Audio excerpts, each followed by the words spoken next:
Hello and welcome back to my channel. My name is Haley with Haley Stitches, and today I'm going to show you how to make a super simple jelly roll quilt. All you need for this quilt is one jelly roll and half a yard of background fabric, and it finishes at 48 inches square. You can get the free pattern using the link in the description of my video. The pattern will be free for the next week, and after that you can get it for a low cost in my shop. So grab your jelly roll and let's get started. To make this quilt, you'll need half a yard of background fabric and a jelly roll. We'll use 36 strips out of this roll.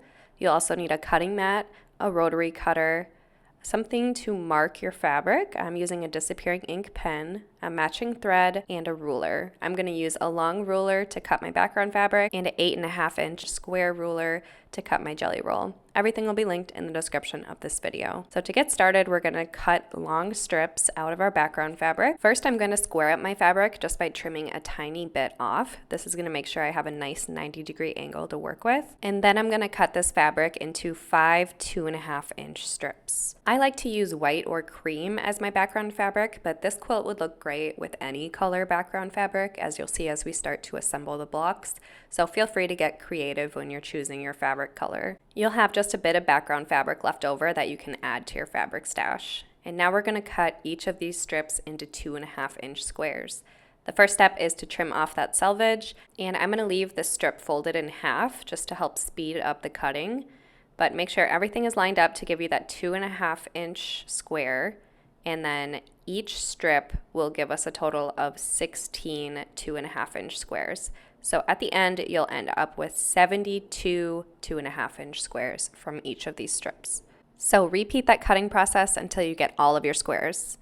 Now we're going to cut into our jelly roll. So I always like to keep mine wrapped until I'm ready to use it, because they have a lot of lint and can be a little bit messy if you take the plastic off too early. And my favorite tip with working with jelly rolls is to lint roll the sides. So I'm going to show you how I do that. All I do is just take a standard lint roller. I think I got this one from Target maybe, and I just lint roll both sides with a fresh sheet. And you get so much extra lint off of this when you do this. It really helps eliminate all of that mess that can come with these in your sewing space. So now I'm ready to use my jelly roll. I'm gonna unroll it, and I'm going to take 4 strips out. So usually these 2.5 inch bundles come with 40 strips. So I'm gonna remove 4 to get 36 strips. If yours comes with a different amount of fabric, just make sure you have a total of 36. And then I'm going to sort them by color. So this doesn't have to be exact, but this is roughly the colors and hues that came in this. So I got a total of 6 different piles. And from these piles, I'm going to make new piles of 4 strips each. So I'm just mix and matching all of the fabric, and then I'm going to take all of these 36 strips and put them into piles of 4. So you'll end up with a total of 9 piles after you've done this. Now it's time to sew our jelly roll strips together and make a strip set. So in each of your piles, you're just going to sew all of the 4 strips together. After you've sewn them together, you can press in whatever direction you choose. And then we are going to cut this strip set into squares. So the first step is to trim off that selvage and square up the edge. And then we're going to cut the strip set into 8.5 inch squares. So I'm using the lines on my ruler just to make sure that everything is parallel with the fabric. And then I'm going to make that cut. Each strip set will give you a total of 4 8.5 inch squares.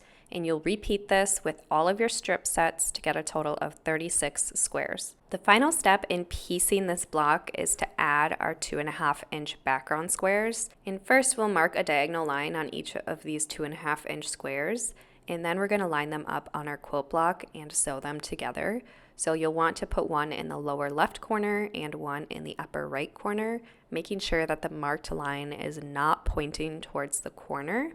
And you'll sew along each of these marked lines, and this technique is called snowballing. This is what the block will look like after it's been sewn together, and then you're going to trim 1/4 inch away from the sewn line, and you'll just discard those little triangles that you cut off. And the final step is to press. So this is what your final pieced block will look like. It'll measure 8.5 inches, and you'll make a total of 36 of these blocks. Now it's time to make our large pieced blocks. So these large blocks are made up of 4 of the smaller 8.5-inch blocks. And I just wanted to show you there's a lot of different ways you can arrange these to get a different look. The pattern calls for one arrangement, but you really can do whatever you want to get whatever kind of look you want. And the way you rotate them will affect the final block. So you can rotate them where all the fabric is meeting in the middle. So like this one, all the purple is in the middle and all the blue is on the outside, or you can mix and match to get a more scrappy version. You also can put all 4 of the same colorway together like this, or you can put 4 different ones together. And with this pattern, I highly recommend laying it all out before you start piecing it together, because you wouldn't want to accidentally have some kind of symbol or a layout in your quilt that you didn't intend to be there. So just keep that in mind as you're choosing your layout. So now it's time to piece our large blocks together. So we're going to sew the top row together and the bottom row together. And we are going to press the top row to the right and the bottom row to the left. And this is going to help make our seams nest. And it's really going to help that diamond shape take place and make sure that we don't lose any points and everything is all lined up. And pins can be super helpful with these piece blocks as well, just to make sure that you don't lose that diamond pattern. And you'll repeat this process for the remaining 8.5-inch blocks to get a total of 9 large blocks.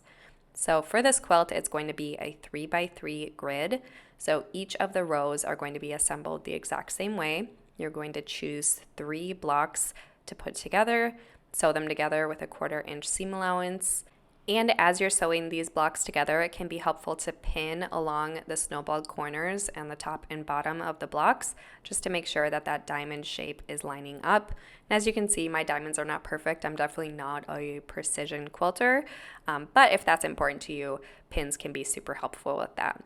So you'll repeat that to get 3 total rows, and then you'll sew all of the rows together to get your final quilt top. And for the rows, make sure that you're pressing in opposite directions just to help those seams nest and make sure that everything squares up nicely and you get those nice diamond shapes.